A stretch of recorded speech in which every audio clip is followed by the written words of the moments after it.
తినడము అన్న దాని వెనకాతల ఉన్న రహస్యం మీరు నిర్మలమైన మనస్సుతో సర్వకాలముల యందు భగవంతుడి గురించి ఆలోచించగలిగినటువంటి స్థితితో పూజ చేస్తే ఆ పూజ చేస్తున్నప్పుడు మనసు రమించిపోతూ ఇంకొక పావుగంట చేద్దాం ఇంకొక అరగంట చేద్దామని మీకు అనిపించింది అనుకోండి, అది పూజ.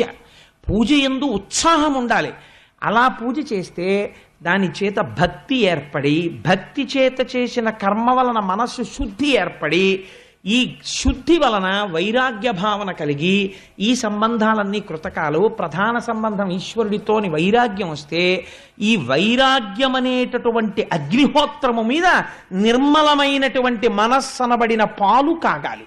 ఇది సిమ్లో స్టవ్ పెట్టి కాల్చడం లాంటిది. ఇప్పుడు ఈ పాలు ఎర్రటి తొరకతో తోడుకుంటాయి. ఇప్పుడు ఈ పాలు చక్క ఎర్రటి మేగడ తొరక కట్టాయి.